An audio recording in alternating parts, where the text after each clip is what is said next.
चलिए, अब हम लोग देखते हैं एलिमेंट ऑफ कंप्यूटर। कि एलिमेंट ऑफ कंप्यूटर कहने का मतलब कि कंप्यूटर में क्या क्या चीज़ और कैसे यूज होता है और कैसे इसकी प्रोसेसिंग होती है हर एक चीज़ की। ठीक है, तो बेसिक्स ऑफ कंप्यूटर जो होता है वो अब हम लोग देखने वाले हैं। जैसे कि आप लोग जानते ही हो कि कंप्यूटर में क्या होता है, एक ये क्या होता है, मॉनिटर होता है।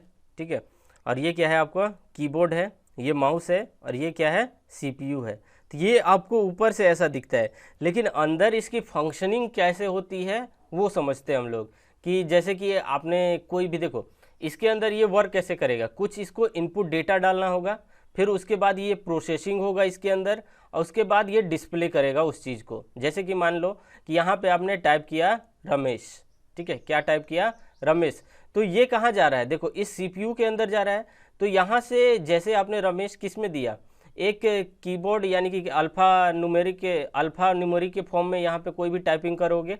ठीक है, तो ये जो भी रहेगा अल्फ़ा न्यूमेरिक यहाँ पे होता है कन्वर्ट होगा। तो जो भी यहाँ पे आपने इनपुट दिया है वो क्या जाएगा, यहाँ पे उसको कन्वर्ट करेगा in the form of binary language. किसके फॉर्म में जाएगा ये, देखो ये इसको क्या समझा, ये यहाँ पे अल्फ़ा न्यूमेरिक के फॉर्म में आपने दिया। ठीक है, और यहाँ पे जो प्रोसेसिंग दिख रहा है, प्रोसेसर में क्या होगा, उसको क्या करेगा, वो बाइनरी लैंग्वेज में कन्वर्ट कर देगा। ठीक है, और फिर वो किस में जाएगा, मशीन लैंग्वेज में। तो वैसे ही लैंग्वेज को वो समझता है, जो कि क्या है, ये जो आपका ये सीपीयू है वो किसको समझेगा, मशीन को। मशीन लैंग्वेज जो भी इसके अंदर प्रोग्रामिंग किया गया है। ठीक है, उसके बाद वो क्या करेगा, इस चीज़ को यहाँ पे वो क्या कर देगा, डिस्प्ले करेगा। जो भी आप यहाँ टाइप किए हो यहाँ पे उसको क्या कर देगा, डिस्प्ले कर देगा। ठीक है, तो चलो समझते हैं एलिमेंट ऑफ कंप्यूटर क्या होता है। देखिए क्या होता है कि the computer system consist of hardware and software. आपको पता है हार्डवेयर जो आपको बाहर से दिख रहा है, कहने का मतलब हार्डवेयर कहने का मतलब क्या है कि ये आपको दिख रहा है। ठीक है, कीबोर्ड आपको दिख रहा है, हार्डवेयर है। ये क्या, सीपीयू दिख रहा है, हार्डवेयर है। और ये क्या है, माउस है। क्लियर है, सीपीयू क्या है, मॉनिटर है। तो और लेकिन इसके अंदर क्या होता है, एक सॉफ्टवेयर होता है। देखो बिना सॉफ्टवेयर के ये जो आपका है वो रन नहीं कर पाएगा। ये बिना सॉफ्टवेयर के क्या होगा, ये रन नहीं कर पाएगा। ठीक है, इसके अंदर प्रोसेसिंग होनी बहुत ज़रूरी है। ठीक है, to perform their specialised design function required to the particular form of user form. ठीक है, पर्टिकुलर यूजर फॉर्म, जैसा आप चाहते हो उस हिसाब से आप यहाँ पे दिखोगे क्या, हार्डवेयर एंड सॉफ्टवेयर के मदद से। क्लियर, तो अब देखते हैं आगे हार्डवेयर में कौन कौन से चीज़ होते हैं। हार्डवेयर कहने का मतलब क्या है, for computer to be of any use of three must be mean of giving transformation of process input, instruction of method, processing program by mean of interactive result output। देखो इनपुट के form में, अब देखो इसको hardware को समझते हैं।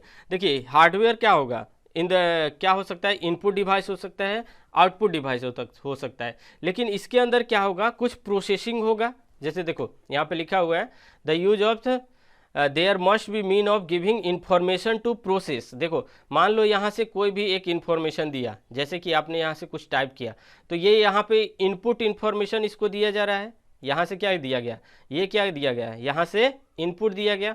ये कहाँ जा रहा है, इसके अंदर जा रहा है, सीपीयू के अंदर जा रहा है। तो ये क्या करेगा, उसको प्रोसेस करेगा, हर एक चीज़ को क्या करेगा, प्रोसेस करेगा। ठीक है, उसके बाद जो भी इसका ट्रांसफॉर्मेशन करके यहाँ पे वो अपने लैंग्वेज में यहाँ पे उसको दिखा देगा। ठीक है, कहाँ दिखा देगा, मॉनिटर के ऊपर। तो वही चीज़ यहाँ पे है। देखो इनपुट के फॉर्म में यहाँ पे देते हैं instruction in the method of processing. अब इसमें जो भी प्रोग्राम किया रहेगा उसको क्या करेगा, वो प्रोसेस करेगा, और उसके बाद क्या करेगा, मीन्स ऑफ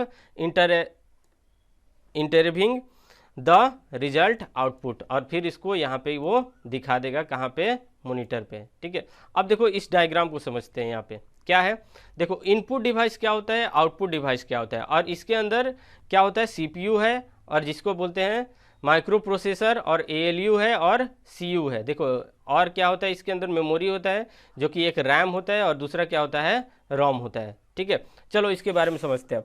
देखो इनपुट डिवाइस कहने का मतलब किस किस चीज़ से इस सिस्टम के अंदर हम इंफॉर्मेशन को भेज सकते हैं। इनपुट कहने का मतलब क्या क्या चीज़ को इसके अंदर हम डाल सकते हैं, यानी कौन कौन से डिवाइस से हम यहाँ पे इनपुट दे सकते हैं। तो देखो हमारे पास कौन कौन सी चीज़ है, कीबोर्ड से दे सकते हैं, जॉयस्टिक से दे सकते हैं, माउस से दे सकते हैं, डिजिटाइजर से दे सकते हैं और स्कैनर से दे सकते हैं। इन सारे चीज़ से हम लोग क्या कर सकते हैं, इंफॉर्मेशन भेज सकते हैं। कहाँ पे, इस सिस्टम के अंदर। इनपुट कहने का मतलब है कि यहाँ से हम कुछ इंफॉर्मेशन भेजें इसके अंदर। तो ये सारे जो भी हैं डिवाइस, ये सब क्या है, इनपुट डिवाइस है। ठीक है, क्लियर। तो जैसे ही इनपुट डिवाइस इसके अंदर गया, ठीक है, सीपीयू के अंदर गया, तो देखो यहाँ पे बहुत सारे 2-3 चीज़ रहता है। एक एलयू रहता है और सीयू रहता है। एलयू का कहने का मतलब है अर्थमेटिक एंड लॉजिकल यूनिट रहता है, ये ALV है। ठीक है, ALU होता है शायद। ठीक है, ये क्या होता है, अर्थमेटिक एंड लॉजिकल यूनिट होता है। ठीक है, और माइक्रो प्रोसेसर होता है। इस डेटा को क्या करता है, वो कन्वर्ट करता है। ठीक है, तो देखो इनिशियली 2 रैम होता है। अब रैम के बारे में जानते हैं और रोम के बारे में क्या होता है। देखो मेमोरी 2 टाइप का होता है, एक प्राइमरी मेमोरी और दूसरा होता है सेकेंडरी मेमोरी। प्राइमरी कहने का मतलब होता है रैम बोला जाता है जिसको, ठीक है, और सेकेंडरी किसको बोला जाता है, रोम को। देखो ये क्या करता है, जो रैम होता है वो क्या करता है, कुछ शॉर्ट टाइम के लिए डेटा को स्टोर करता है। लेकिन जब परमानेंट आपको डेटा स्टोर करना होगा तो आप कहाँ जाएगा, वो रोम के अंदर जाएगा। क्लियर। जैसे कि मान के चलो आप किसी भी सिस्टम को ऑन ऑफ करते हो तो जितना भी डेटा होता है वो किसके अंदर हो जाता है, रैम के अंदर स्टोर हो जाता है। ठीक है, अब जैसे ही ऑन करोगे तो तुरंत रैम क्या करेगा, फिर उसके बाद रोम में क्या कर देगा, ट्रांसफ़र कर देगा। ठीक है, तो रैम जो होता है वो बहुत ही फास्ट मेमोरी होता है। जो रैम होता है वो क्या होता है, वेरी फास्ट होता है। ठीक है, क्या होता है, फास्ट होता है। और रोम जो है, जिसको सेकेंडरी मेमोरी में बोल रहा हूँ, वो क्या होता है, स्लो होता है। ठीक है, स्लो कहने का मतलब इसके कंपैरिजन में स्लो होता है, रैम के कंपैरिजन में। ठीक है, और रैम का फुल फॉर्म क्या होता है, रीड ओनली, क्या होता है, रैंडम एक्सेस मेमोरी। ठीक है, और ये क्या है, रीड ओनली मेमोरी। क्लियर, दोनों का नाम पता चल गया, रैंडम एक्सेस मेमोरी और रीड ओनली मेमोरी। क्लियर है, तो ये दोनों चीज़ होता है। क्लियर। और यहाँ पे जैसे ही अब मान के चलो, देखो कोई भी अगर आपके पास अगर क्या होगा, मोबाइल भी होगा तो 2 चीज़ होता है, एक रैम होता है और रोम होता है। रैम कहने का मतलब क्या होगा, 2 GB का होगा, 3 GB, 4 GB, 5 GB, 6 GB, इस हिसाब से होगा। ठीक है ना, 2, 4, 6 ऐसे करके होगा। लेकिन जो रोम होगा वो 32, 16 है ना, इस हिसाब से होगा, 128, 64। तो इस हिसाब से क्या रहता है, रोम रहता है। और 2, 4, 6, 8 इस हिसाब से रहेगा, क्या रहेगा, रैम रहेगा। क्लियर है। तो रैम क्या होता है, वेरी फास्ट होता है। रोम क्या होता है, स्लो मेमोरी होता है। क्लियर। इसमें क्या होता है, परमानेंट डेटा स्टोरेज होता है। इसमें क्या होता है कि आपका जिस हिसाब में चाहते हो उसी टाइम में होगा। ठीक है, और मतलब इसका यूज इसलिए है कि आपका जो भी सिस्टम है उसको प्रोसेसर को वेरी फास्ट करना होता है। ठीक है ना, प्रोसेसर को क्या करता है, फास्ट करता है। जैसे ऑन ऑफ करना है, अगर रैम कम रहेगा तो वेरी स्लो होगा, अगर रैम अगर ज़्यादा है तो सिस्टम का ऑन ऑफ क्या होगा, ज़्यादा होगा। जो भी उसके अंदर प्रोसेसर होंगे वो वेरी फास्ट चलेगा। ठीक है, रैम से। क्लियर। और रोम में क्या होता है, आप परमानेंट डेटा स्टोरेज कर सकते हो, जैसे मूवी डालना हो। ठीक है, कोई भी डेटा हो सकता है, कोई भी आपका PDF के फॉर्म में, इमेज के फॉर्म में आप रोम में सेव कर सकते हो। क्लियर। अब देखो यहाँ पे सारा प्रोसेस हो गया, इनपुट डेटा दिए, यहाँ पे प्रोसेसिंग हो गया। उसके बाद वो क्या करेगा, इस चीज़ को दिखाएगा कहने का मतलब कि आप कहाँ से आउटपुट ले रहे हो। क्लियर है।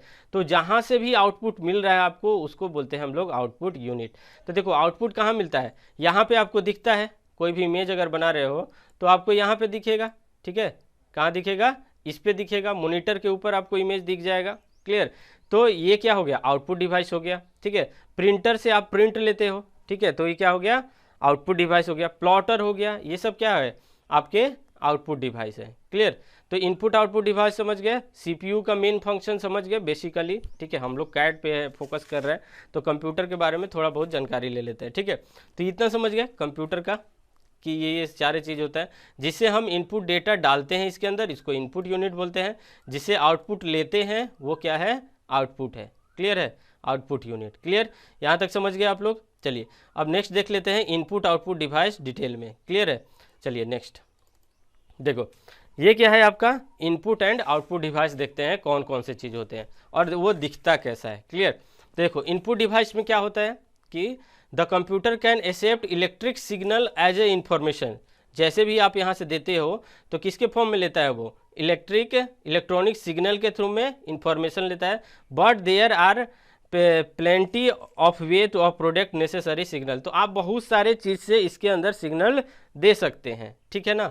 सम of these device are follow, देखो इन सारे चीज़ से आप इसके अंदर सिस्टम के अंदर इंफॉर्मेशन भेज सकते हैं। जैसे देखो keyboard, mouse, joystick, digitiser, scanner. अब देखो ये दिखता कैसा है, आप ये भी समझ लो। देखो एक एक करके समझते हैं। देखो कैमरा को अगर हम सिस्टम के अंदर कनेक्ट करते हैं तो इसके अंदर का डेटा चला जाता है सिस्टम के अंदर, क्लियर है।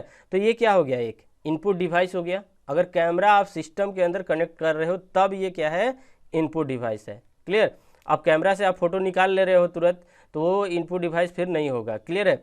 अब देखो टच स्कैनर, टच स्कैनर कहने का मतलब कि अगर आप स्क्रीन के ऊपर कोई टच कर रहे हो तो यानी कि इस पॉइंट पे टच किए, तो टच किए तो आप इसको इन्फॉर्मेशन दिए कि यहाँ से आप इन्फॉर्मेशन अंदर दे रहे हो, तो ये क्या हो गया, इनपुट डिवाइस हो गया, क्लियर है ना। इन्फॉर्मेशन देना कहने का मतलब क्या है कि वो इनपुट इन्फॉर्मेशन दे रहे हो, क्लियर। अब देखो नेक्स्ट क्या है, स्कैनर। स्कैनर में क्या करते हैं, मान के चलो यहाँ पे कोई डॉक्यूमेंट रखे और इसको स्कैन किए, तो स्कैन किए तो क्या हो गया, इसका जो भी यहाँ पे डॉक्यूमेंट होगा उसका इमेज कहाँ आ जाएगा, इस डिस्प्ले के अंदर। तो यानी कि इसके अंदर से आप इंफॉर्मेशन को दे रहे हो, क्लियर है। इंफॉर्मेशन क्या कर रहे हो, दे रहे हो, क्लियर है। इंफॉर्मेशन क्या कर रहे हो, दे रहे हो, ठीक है। यहाँ से इंफॉर्मेशन देते हैं हम लोग कोई भी डॉक्यूमेंट को स्कैन करके, ठीक है।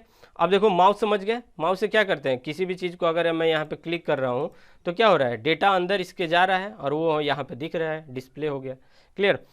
कीबोर्ड से भी क्या होता है, इंफॉर्मेशन हम लोग अंदर देते हैं, ठीक है। जॉयस्टिक से भी, जैसे जॉयस्टिक का गेम खेलने के यूज होता है जॉयस्टिक, या फिर आपका जो भी कर्सर है उसको मूवमेंट देने के लिए, जैसे इधर लेफ्ट राइट जो भी है, फॉरवर्ड बैकवर्ड, तो ये सब क्या होता है, जॉयस्टिक यूज होता है जैसे, ठीक है। और क्या है आपका, देखो कैमरा है, कैम स्कैनर, जिससे मान के चलो ये रिकॉर्डर हो रहा है अभी, वो किससे हो रहा है, क्या वेब कैम से हो रहा है। तो ये मेरा जो फेस है वो क्या हो रहा है, इसके अंदर जा रहा है एज ए इंफॉर्मेशन, और डिस्प्ले कहाँ कर रहा है, आपके स्क्रीन के ऊपर, क्लियर है। तो ये भी क्या है, इनपुट डिवाइस है। माइक्रोफोन्स हो गया, माइक्रोफोन से अगर कोई वॉइस, अगर ये इन्फॉर्मेशन जाता है, ठीक है, तो ये डिस्प्ले करता है या फिर इसको रिकॉर्ड करके सेव कर लेता है, क्लियर। तो ये सारे चीज़ जिससे आप इनपुट सिग्नल देते हो उसको हम लोग क्या बोलते हैं, इनपुट डिवाइस, क्लियर हो गया यहाँ तक। चलिए अब देख लेते हैं हम लोग आउटपुट डिवाइस क्या क्या चीज़ होते हैं। चलो, तो आउटपुट डिवाइस में क्या होता है कि जिससे हमें आउटपुट मिल रहा है। तो जैसे देखिए, the purpose of this unit is produce, यहाँ से देखता हूँ मैं, देखो the purpose of this unit is to produce the result of software, जो आपको आउटपुट में मिल रहा है, ठीक है ना, रिजल्ट मिल रहा है। The output from the computer usually इधर ऑन द स्क्रीन और ऑन द पेपर, ठीक है। तो दो चीज़ से मिल सकता है, या तो आप इसके स्क्रीन के ऊपर देख सकते हो जो भी आउटपुट मिलेगा, या तो यहाँ से प्रिंटर के थ्रू क्या हो गया, आपको पेपर के ऊपर क्या मिल गया, जो भी इंफॉर्मेशन आप दिए हो वो बाहर की ओर आ रहा है, ठीक है, जो आउटपुट मिल रहा है। एक इनपुट हुआ जो हम इंफॉर्मेशन दिए, जो आउटपुट मिलेगा वो बहुत सारे टाइप से हो सकता है, साउंड के फॉर्म में हो सकता है, डिस्प्ले के फॉर्म में हो सकता है, पेपर शीट पे हो सकता है, ठीक है, और या फिर प्रोजेक्टर के फॉर्म में हो सकता है, आपको प्रोजेक्ट कर दिया किसी स्क्रीन के ऊपर, क्लियर। तो इस हिसाब से हम लोग ले सकते हैं। देखो हार्ड कॉपी में भी ऑन द प्रिंटर और प्लॉटर, हार्ड कॉपी यहाँ से ले सकते हैं हम लोग प्रिंटर और प्लॉटर से, क्लियर है। और क्या है, there are various type of output device of the CAD are follows, ठीक है, जैसे मोनीटर, प्लॉटर, प्रिंटर, ये सब क्या है, आउटपुट डिवाइस हैं, क्लियर है। तो देखो यहाँ पे प्लॉटर कहने का मतलब कोई भी इमेज को यहाँ पे प्लॉट कर देगा, क्लियर है, तो ये आउटपुट है, क्लियर। अब यहाँ से प्रोजेक्टर, कोई भी प्रोजेक्टर में क्या होता है, जैसे आप कोई भी इमेज को प्रोजेक्ट कर देता है स्क्रीन के ऊपर, ठीक है, तो ये भी है। स्पीकर क्या करता है, साउंड को आपको बाहर पे दे देता है, ठीक है, स्पीकर है। हेडफोन में गाना सुन सकते हो आप लोग, चाहे कोई भी वॉइस सुन सकते हो, क्लियर। मॉनिटर डिस्प्ले कर देगा, ये क्या कर देगा, हार्ड कॉपी में आपको दे देगा। तो ये हुए आपके इनपुट एंड आउटपुट डिवाइस, ठीक है। अब हम लोग इसके आगे देखेंगे नेक्स्ट लेक्चर में, ठीक है। ये जितने भी मैंने अभी तक बताया वो सब चीज़ को क्या करोगे आप लोग, नोट्स बनाते रहोगे, ठीक है, नोट्स बनाते रहना।